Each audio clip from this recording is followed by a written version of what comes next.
2 personnes foudroyées, plusieurs écoles et maisons endommagées.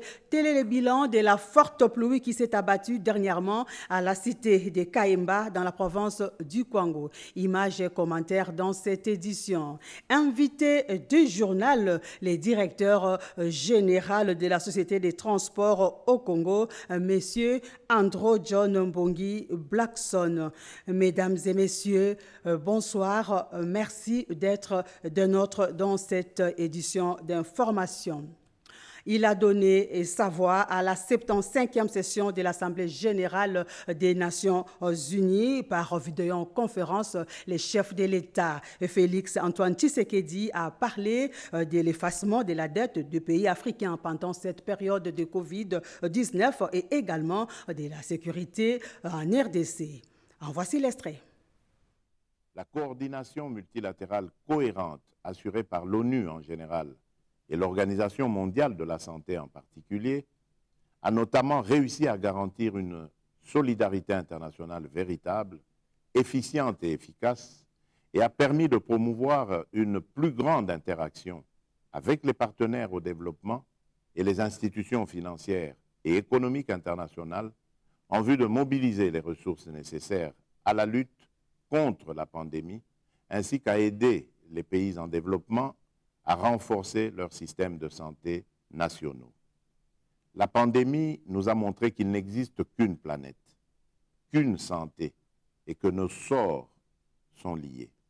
Pour la République démocratique du Congo, afin d'aider les pays en développement à sortir effectivement de la crise et à mieux assurer l'après-Covid-19, les efforts de la communauté internationale devraient inclure l'annulation et autres allègements du fardeau de la dette afin de leur permettre de mieux se reconstruire. Nous saluons les efforts et les mesures prises par le G20 et les institutions financières internationales en reportant les délais de paiement de la dette et les invitons à prendre d'autres décisions en vue de son annulation totale. Toutes ces mesures de soutien où le financement supplémentaire des pays en développement ne devrait être lié à aucune conditionnalité et ne devrait pas non plus imposer d'entreprendre certaines réformes de politiques économiques telles que des mesures d'austérité. Aussi, je lance un appel à la communauté internationale à renforcer la solidarité internationale, les efforts conjoints, la coopération multilatérale et le partenariat avec tous les pays en développement, y compris dans le domaine du renforcement des capacités et de l'assistance technique pour combattre et arrêter une maladie qui est notre ennemi commun et démontrer notre capacité à travailler ensemble dans la solidarité. Et les nouvelles de la primature avec le Premier ministre Sylvestre Ilunga qui a conféré avec une délégation chinoise pour la construction de mini-barrages à Lubumbashi. Autre détail avec notre consoeur Françoise Bouelabouaki. Kamoto Copper Company bat son propre record. Cette société minière va atteindre sa production maximale estimée à plus de 270 000 tonnes de cuivre. Des nouvelles rares en cette période de crise fournies au Premier ministre Ilunga Ilunkamba au cours de cet échange avec la délégation de l'entreprise minière Glencore RDC conduite par Marc David, son président pour la filière cuivre en Afrique, accompagné du président du conseil d'administration de KCC, Gustave Nzeng Roubouze. Vous savez, il est toujours très important et intéressant de rencontrer le Premier ministre et en accord avec ce qui avait été discuté dans les réunions avec le Premier ministre et le chef de l'État et le secteur minier. Il voit tout cela comme un bon partenariat. Donc nous sommes toujours heureux en tant que partenaires de pouvoir échanger. Toujours dans le monde de la coopération, le chef du gouvernement congolais a pris langue avec ce groupe chinois de droit congolais. Installé depuis 2007, ils ont à leur actif plusieurs réalisations, dont la construction en un temps record de l'immeuble intelligent. Ce mercredi 23 septembre 2020, son PDG a présenté des projets en cours de réalisation en RDC. En fait, ces derniers temps, nous allons envoyer une équipe pour faire une enquête à Lubumbashi dans la province ex-Katanga. En fait, nous voulons investir pour la réalisation des 3 mini-barrages. Les constructeurs chinois sont confiants au développement du Congo et comptent sur la confiance du gouvernement. Chambre haute du Parlement, le président Alexis Tambwe Mwamba était avec une délégation des députés provinciaux de la Tchopo sur le développement de leur province. Berthe Mokonkole nous en dit plus. Les députés provinciaux de la Tchopo totalisent à ce jour 9 mois d'arriérés de paiement de leurs émoluments. C'est ce qui justifie leur présence dans le bureau du président du Sénat, Alexis Tambwe Mwamba. Les élus de la Tchopo sont venus exposer au numéro 1 de la Chambre haute du Parlement plusieurs problèmes auxquels ils sont confrontés, notamment les difficultés de transport et le paiement de leur salaire.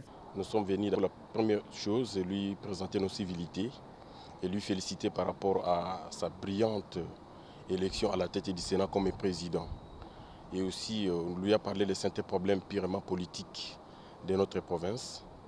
Et on lui a présenté la situation des difficultés de transport entre les tronçons Kisangani et Ubundu qui alimentent actuellement la province de Maniema. Un article vivrier et aussi commerciaux pour que lui, en tant que le président du Sénat, fasse un plaidoyer au niveau des partenaires d'appui technique et financier afin de voir comment réhabiliter ces tronçons, puisqu'il y a des milliers, un grand nombre de baleinières au niveau du Ubundu qui traînent par manque de marchandises, d'autant plus que la voie ferrée, donc la SNCC n'est pas en mesure d'évacuer toutes les marchandises.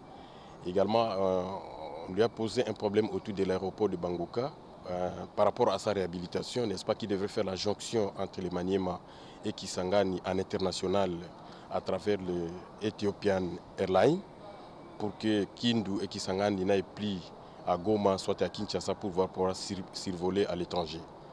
Et aussi, on lui a posé un problème de retard d'un paiement que nous avons. Il y a des provinces qui ont 11 mois, les autres 7 mois, les autres 9 mois, pour qu'ils voient avec le ministère des Budgets, le ministère des Finances, ainsi que le Premier ministre, de voir comment régler le problème des impaiements des honorables députés. Nous sommes satisfaits puisqu'il nous a répondu favorablement à toutes nos questions et il nous a promis que d'ici quelques jours, il sera à Kindu pour voir comment juguler la situation par rapport au transport entre Kindu et Kisangani. Les députés provinciaux ont tenu à remercier le président Alexis Tambwe Mwamba pour son initiative de défendre les intérêts des provinces au fin de leur développement. Personnes foudroyées et plusieurs écoles et maisons endommagées. Tel est le bilan de la forte pluie qui s'est abattue dernièrement à la cité de Kaimba dans la province du Kwango. Un SOS vient d'être lancé par les autorités administratives au gouvernement central pour venir en aide aux victimes de cette pluie. Lucie Tissenda pour les commentaires. Voilà, c'est à quoi ressemble la cité de Kaimba dans les territoires qui portent le même nom dans la province du Kwango après la forte pluie qui s'est abattue très tôt matin du dimanche 20 septembre 2020. Les toitures des instituts de Kaimba, Molière et Athénée ont porté des maisons de particuliers fortement endommagées et sous le plan écologique et environnemental, plusieurs arbres ont été déracinés et d'autres jonchent à même les sols. C'est un spectacle désolant auquel assiste la population. Des pertes en vies humaines sont signalées, dont un élève de 13 ans, un conseiller des élèves de la voie. Un autre a été foudroyé. Les autorités territoriales, ne sachant à quel sens se vouer, lancent un SOS au gouvernement provincial et national. Et jusque-là, le territoire ne dispose d'aucun moyen pour ces gens qui sont maintenant sans abri et ils se réfugient dans des familles proches. L'idéal serait qu'on construise des paratonnerres. Nous en avons discuté avec certains organismes, mais c'était un peu de vive voix. Jusque-là, nous sommes en train de travailler pour avoir des répondants pour nous aider à avoir ces paratonnerres.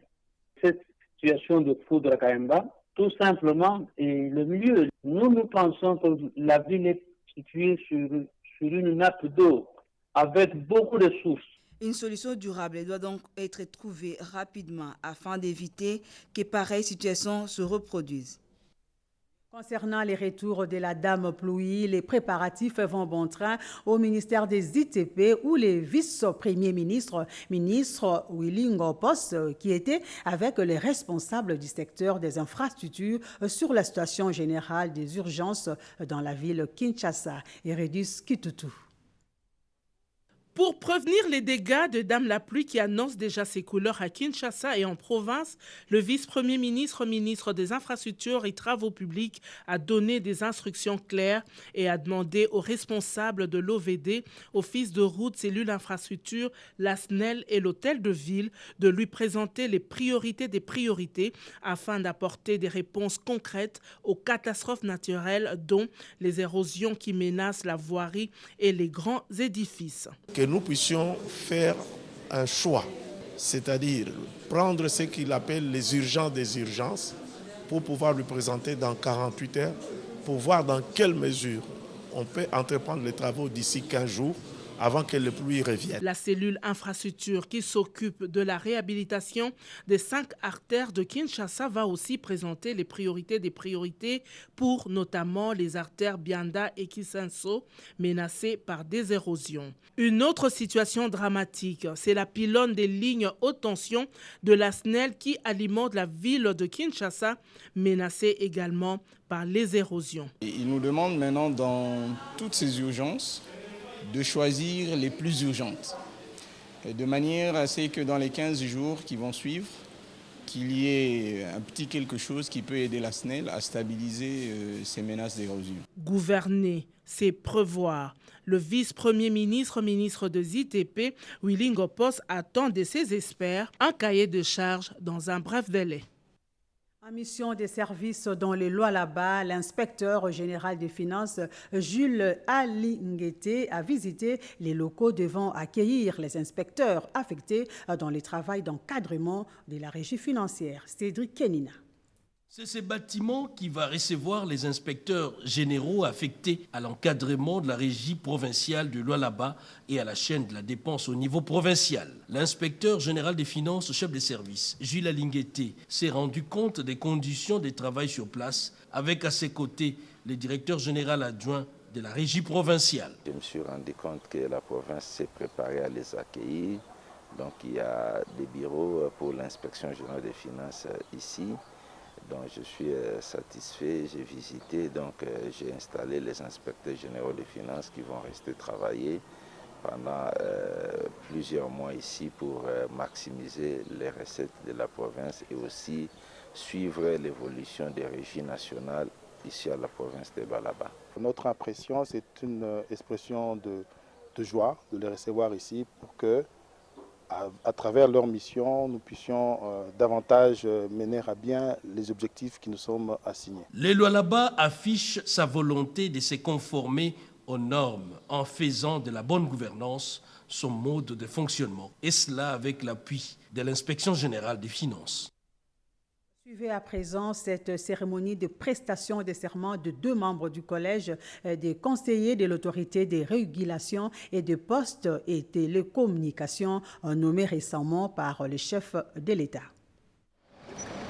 Koko la Toadi Kantitima Prince et Ponde Isambwa Joseph Alfred, 2 personnalités qui font leur entrée au collège des conseillers de l'autorité de régulation de la poste et des télécommunications au Congo, ARPTC, à la faveur de la prestation de serment. Devant Dieu et la nation, moi, Prince Isambwa Joseph Alfred, membre du collège de l'autorité de régulation de la poste et des télécommunications du Congo, je jure obéissance à la Constitution et aux lois de la République démocratique du Congo et m'engage à remplir loyalement les fonctions qui me sont confiées et à n'entreprendre aucune activité contraire à l'honneur et à la dignité de mes fonctions.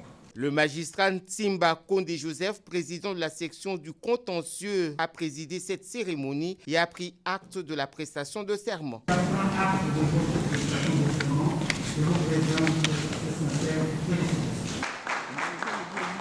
Le président du collège des conseillers de l'ARC-PTC, Christian Katende, la vice-présidente Lydie Omanga, le conseiller principal du chef de l'État chargé des PTNTIC, Freddy Locasso, ont rehaussé de leur présence cette cérémonie. Avec 2 nouveaux membres nommés par le chef de l'État sur proposition du Parlement, l'ARC-PTC compte 7 membres, un président, un vice-président et 5 conseillers. La prestation de serment a été suivie de la signature du procès verbal par les heureux promus nommés par le chef de l'État. Après une séance de travail avec le ministre de l'Environnement, Claude Nyamugabo, la délégation de bodybuilding s'est dit prête à sensibiliser le jeune Congolais à planter les arbres pour lutter contre les changements climatiques en RDC. Un reportage signé Lopez Kakuba. Il s'appelle Ondi Rugenge, jeune Congolais transportant tout un tas de muscles qui ont du mal à se dissimuler dans son costume. Le tout premier athlète congolais de la Fédération internationale des bodybuilding et des surcroît champion du monde pour les 90 kilos à Univers Muscle Fitness et Fashion Gold Classing IFBB de Dubaï en décembre 2019. C'est natif de Bukavu, détenteur d'un bachelor in business and Administration de l'Université de Pune en Inde, dit avoir eu écho des efforts que le ministre Claude Nyamugabo Baziboué fournit pour sensibiliser les différentes couches de la population pour l'implémentation du projet du chef de l'État Félix-Antoine Tshisekedi dénommé Jardin scolaire, 1 milliard d'arbres à l'horizon 2023. Les champions veulent apporter sa pierre pour une sensibilisation accrue auprès de jeunes. Étant champion du monde et leader des jeunes, pourquoi pas moi aussi amener un soutien, une pierre sur la vision du chef de l'État, Antoine Tshisekedi. Et c'est dans ce sens-là que je suis venu là. Et en passant, nous avons parlé concernant la jeunesse, l'impact de l'environnement à la jeunesse et comment ensemble nous pouvons travailler que le projet du jardin scolaire soit un succès. Le ministre de l'Environnement, Nyamugabo Baziboué, qui du reste est un ancien ministre des Sports, affirme connaître la valeur de ces trophées qui lui a été présenté. Il dit être content de voir un jeune se dire disponible à accompagner ces projets qui visent beaucoup plus la jeunesse. Faire l'élève congolais de véritables ambassadeurs touristiques, l'un des points évoqués à la conférence de presse basée sur la présentation du projet Mwana Mayele. Autre détail avec Angèle Mabiala-Lantou. Développer la culture du tourisme à grande échelle, du genre tourisme des masses en y incluant des services de qualité au niveau national qu'à l'international, c'est la grande ligne du message devant la presse de responsables du projet Mwana Mayele. De telles initiatives, c'est important puisque ça permet à ce que non seulement on comprend et on valorise notre pays. Nous devons porter à bras ce projet pour que cela puisse être entendu et vu, soutenu dans le monde entier. Activité qu'a connue la participation du ministre du Tourisme. Yves Bunkoulou Zola a lancé un message aux Congolaises et Congolais d'avoir la culture du tourisme.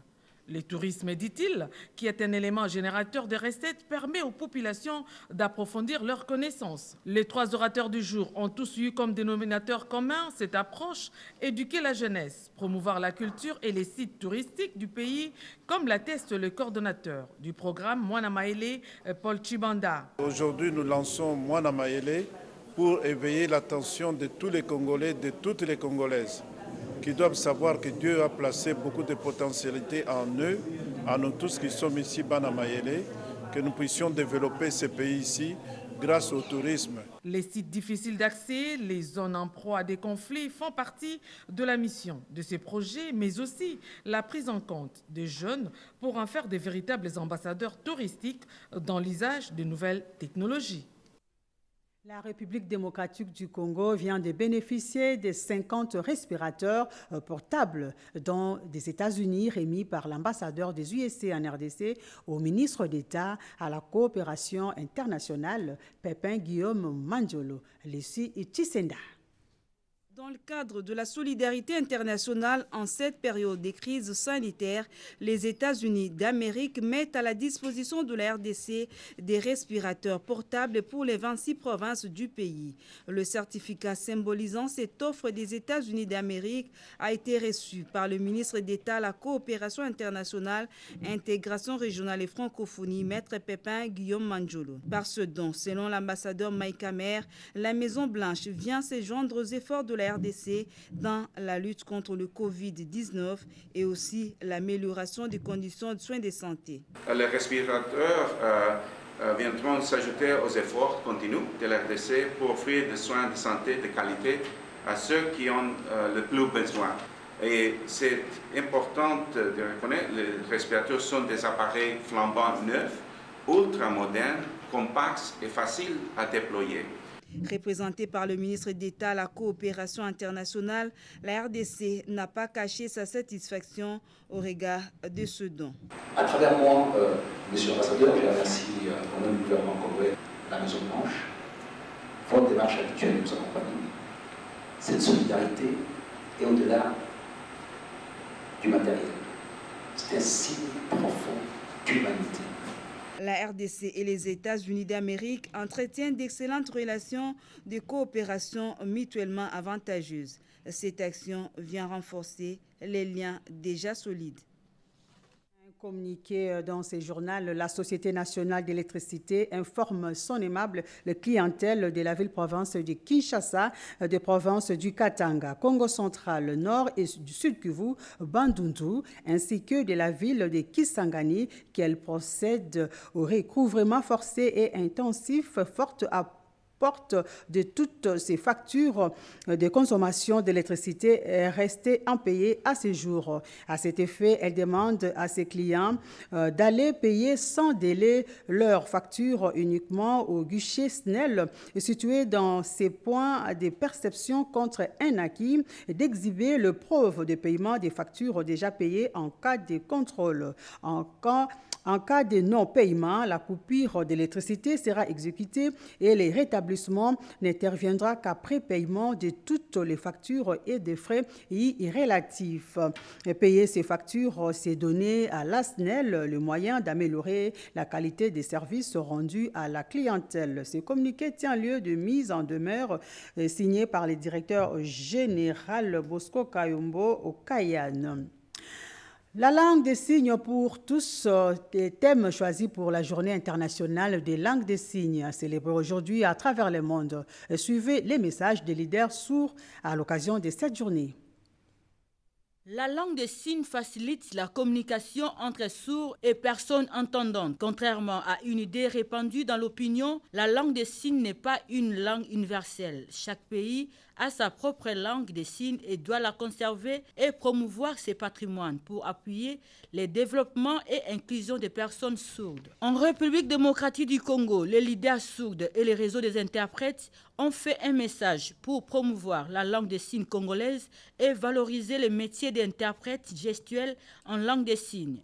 Les thèmes choisis cette année en République démocratique du Congo est la langue des signes congolaise pour tous. Les leaders sourds ont encouragé et souhaité une bonne fête aux sourds du monde et en RDC. De son côté, les réseaux des interprètes et communicateurs gestuels a fait un plaidoyer sur la valorisation du métier d'interprète et la promotion de la langue des signes. La page internationale dans ce journal avec cette chronique signée Odilon Kayuma sur l'intervention au Mali. Après le push, la communauté des États d'Afrique de l'Ouest a démontré à la face du monde qu'elle a le muscle et l'expertise nécessaires pour aider les pays africains dans les difficultés. Depuis sa création le 28 mai 1975 à Lagos au Nigeria, la communauté des États d'Afrique de l'Ouest, CEDEAO, n'a jamais battu le record, notamment en termes de félicitations et d'encouragement, comme c'est le cas aujourd'hui. Ces éloges adressés à la CEDEAO se justifient pour la simple et bonne raison que le travail de haute facture abattu par cette organisation au Mali, par les temps qui courent, honore le continent noir. Un travail qui consiste à montrer à la junte militaire malienne, responsable du récent coup d'État, le chemin de la paix pour tous. Voie obligée dont tout le monde est unanime va barrer la route à toute frustration. Bref, promouvoir l'intérêt général au détriment des intérêts partisans dont le peuple malien a été victime depuis l'indépendance. Chapeau bas donc à la CEDEAO qui fait la différence en engageant la junte militaire au Mali à prendre des bonnes décisions en ce moment crucial de son histoire politique et surtout à opérer un bon choix dans la désignation des dirigeants appelés à animer la transition attendue pour préparer les bonnes élections devant produire des responsables étatiques dignes, capables de redonner le sourire au peuple malien et tourner la page sombre des coups d'État à répétition, un message clair que la CEDEAO transmet à toute l'Afrique pour dire « Fini les troupatrouillages de constitution pour le pouvoir, rien que pour le pouvoir, fini le putsch, que vive la démocratie en Afrique tout entière ». Comme annoncé tout au début de cette édition, l'invité du journal, le directeur général de la Société de transport au Congo, Transco, M. Andrew John Bongi Blackson. Bonsoir, Monsieur le directeur. Bonsoir, chère Madame Peggy. Oui, qu'est-ce qu'il en est, Monsieur le directeur, avec la situation des travailleurs qui fait l'actualité? Voilà, Transco a des difficultés. Nous avons subi de plein fouet les effets de la pandémie qui se traduit notamment par des mesures sanitaires avec la limitation du nombre de passagers, décisions prises pour protéger la population, casser la chaîne de contamination. Nos revenus ont plongé. Notre capacité de maintenance des autobus a aussi été réduite. Ce qui a fait que nous avons accumulé des arriérés de salaire. C'est regrettable, c'est souffrant pour les travailleurs que nous sommes. Ce qu'il y a, c'est que nous avons l'engagement du gouvernement qui devrait toujours nous soutenir. Nous avons bénéficié d'un mois et maintenant, la situation est quand même très difficile. Voilà pourquoi nous espérons encore que l'intervention du gouvernement sera vite arrivée. Mais néanmoins, on doit saluer ça. La nation doit être, malgré les travers des Transco, reste disciplinée. La difficulté est de taille et continuer à espérer que tout ira pour le mieux. Alors, nous sommes là en train de tenir et maintenir le cap. Oui, monsieur le DG, l'ODEP vient de publier un rapport d'enquête qui cherche Transco et ses dirigeants, notamment les problèmes des carburants. Vous recevez pour 400 bus, alors qu'il y a une centaine de bus qui roulent.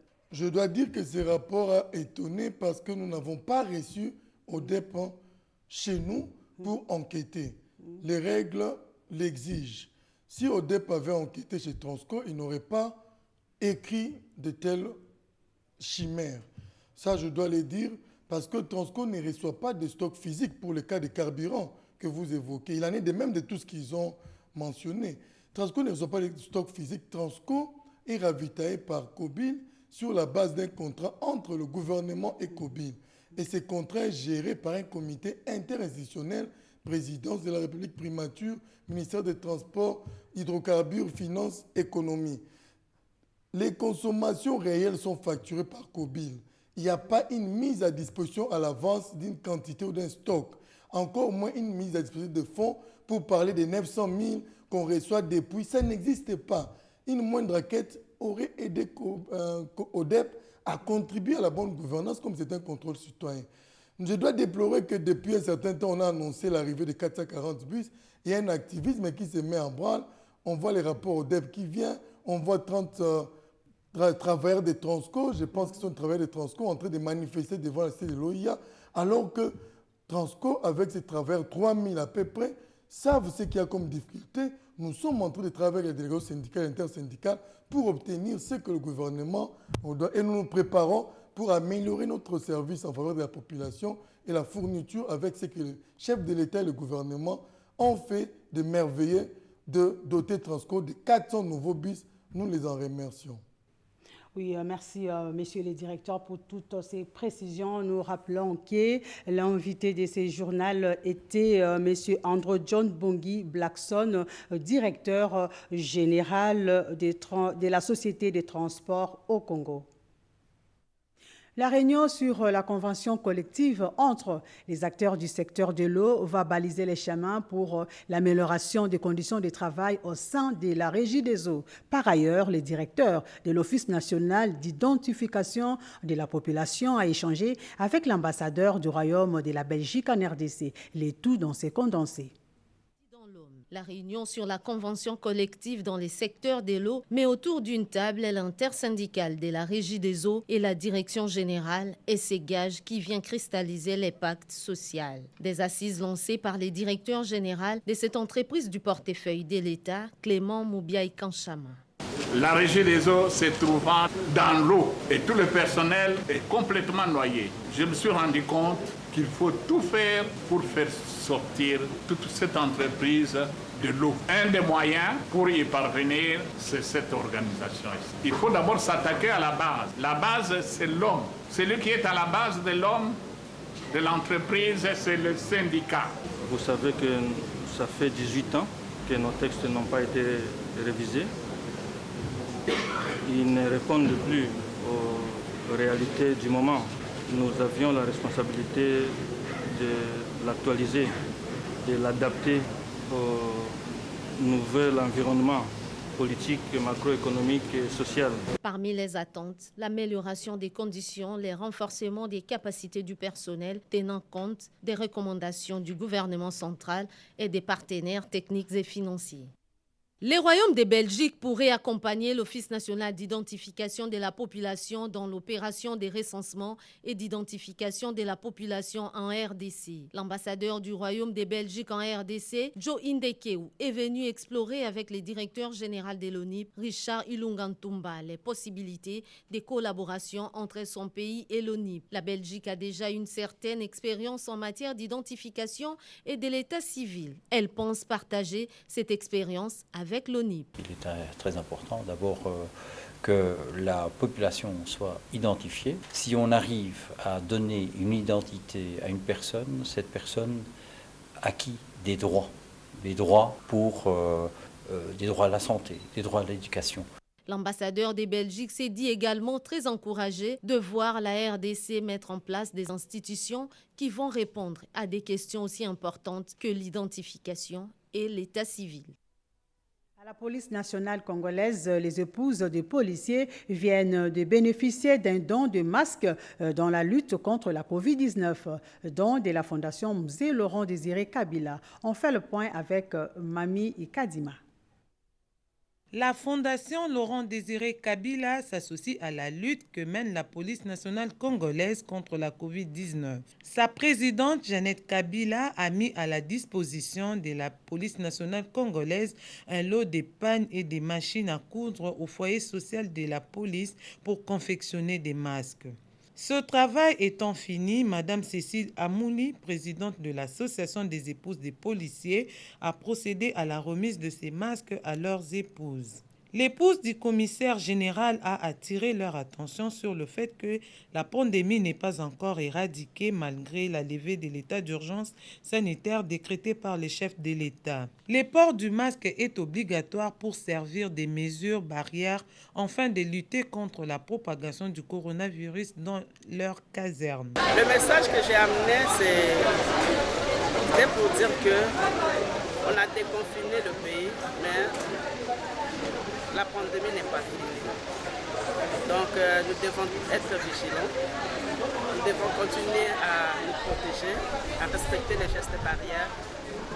Et il faut toujours sensibiliser, il faut toujours continuer à éduquer. Et voilà pourquoi nous sommes descendus aujourd'hui avec ce message de protection, de vigilance, pour que nous continuions à nous protéger contre cette pandémie de COVID-19. Cette cérémonie de remise des kits de protection a suscité une ambiance particulière au camp Lufungula, un des sites qui a bénéficié de ces dons de la Fondation Laurent Désiré Kabila, soldat du peuple. Merci d'avoir été de nôtres. Un journal de Joël Lungenza réalisé par Simon Kakolongo et Ramada Poki, sans oublier Mami Kadima qui a concouru à sa rédaction. On reste sur la RTNC, la télévision de votre choix. Au revoir.